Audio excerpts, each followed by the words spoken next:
तो क्या कहती हैं आज की सुर्खियां। सबसे पहले आपको बताते चलें कि इस वक्त ईरान, इजराइल और यूएस के बीच में जो जंग चल रही थी वो कुछ टाइम के लिए रोक दी गई है। जी हाँ, बिल्कुल सही सुना आपने, सीज़ फायर हो चुका है और जिससे कहीं ना कहीं राहत मिली है उन तमाम मुल्कों को जो कहीं ना कहीं इस जंग की जद में आ रहे थे और असरात हर जगह अब दिखने लग गए थे। और वही अगर हम कश्मीर की भी बात करें, आज कई जगहों पे सुबह से ही सेलिब्रेशंस हो रही है, पटाखे फोड़े जा रहे हैं और वही इस जंग को रोकने के बाद कहीं ना कहीं लोगों में एक राहत बनी हुई है। वही अगर हम बात कर लें कुछ और अखबारों की सुर्खियों की, तो आपको बताते चले कल ही जम्मू कश्मीर श्रीनगर पुलिस ने एक बहुत बड़ा टेरर मॉड्यूल बस्ट किया, जिसमें उन्होंने 5 आतंकियों को जो लश्कर तोयबा से जुड़े हुए थे उन्हें धर दबोचा है। और ये इंटरस्टेट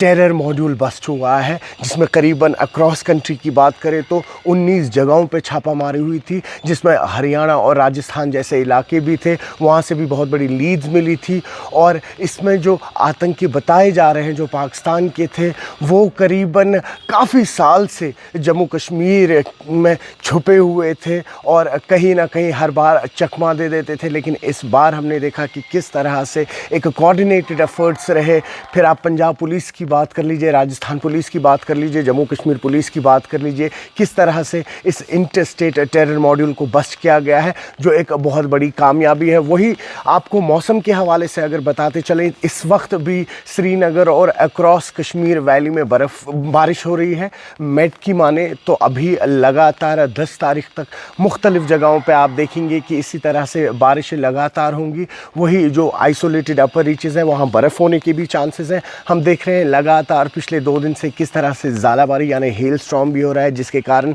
साउथ कश्मीर से लेकर नॉर्थ कश्मीर जो किसान हैं उनके इस वक्त काफ़ी प्रोडक्ट्स ऐसे रहते हैं जिन पे असरात पड़ता है, जिस पे ज़ालाबारी की वजह से काफ़ी ज़्यादा प्रॉब्लम होती है। अब आपको याद दिलाएं, साथ ही साथ डिमांड की गई थी कि किस तरह से एक कंपनसेशन मिलना चाहिए, एग्रीकल्चर के लिए एक कॉम्प्रहेंसिव पॉलिसी बननी चाहिए या क्रॉप इंश्योरेंस को इंट्रोड्यूस करना चाहिए, जिससे कहीं ना कहीं इन एग्रीकल्चरिस्ट को राहत मिल सकती है। उम्मीद की जा रही थी कि इस असेंबली सेशन में क्रॉप इंश्योरेंस के हवाले से कुछ बात होगी। अब देखना ये होगा कि क्या क्रॉप इंश्योरेंस का ये मुद्दा इस बार जम्मू कश्मीर की गवर्नमेंट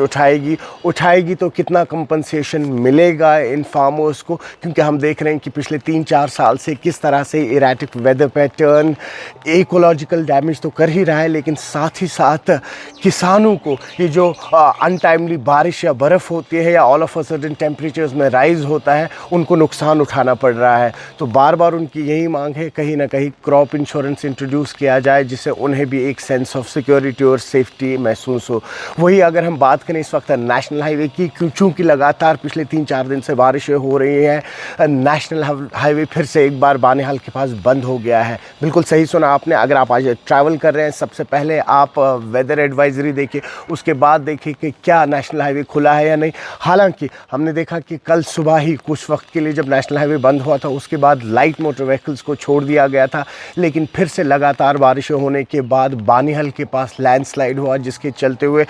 अभी का स्टेटस ये है कि अभी नेशनल हाईवे बंद है, हालांकि काम उस पर चल रहा है। वही अगर हम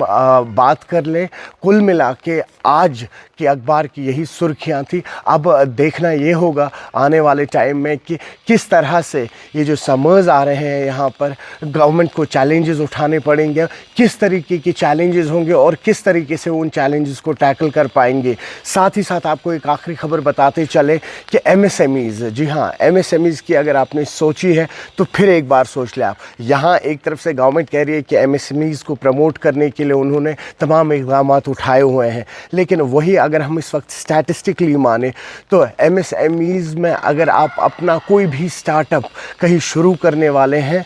तो काफ़ी सारे ऐसी फॉर्मेलिटीज़ हैं, या तो वो फुलफ़िल नहीं कर पा रहे हैं जो कंसर्न डिपार्टमेंट्स हैं, या उन डिपार्टमेंट्स को अभी पूरा नो हाउ नहीं है कि एक पर्टिकुलर एमएसएमई को किस तरह से हैंडल करना है। अखबार की सुर्खियों में क्लियरली ये बताया जा रहा है कि किस तरह से एमएसएमईज़ चोट खा रही हैं, या वो लोग जिन्होंने एमएसएमई स्टार्ट किए हैं वो चोट खा रहे हैं क्योंकि उन्हें एक ऑर्गेनाइज स्ट्रक्चर नहीं मिल पा रहा है अपने एमएसएमईज़ को आगे बढ़ाने के लिए। तो गवर्नमेंट को इस पर भी भी नज़रसानी की काफ़ी ज़्यादा ज़रूरत है। और आप जुड़े रहिए न्यूज़ 18 JK के साथ और अपडेट्स और न्यूज़ के लिए।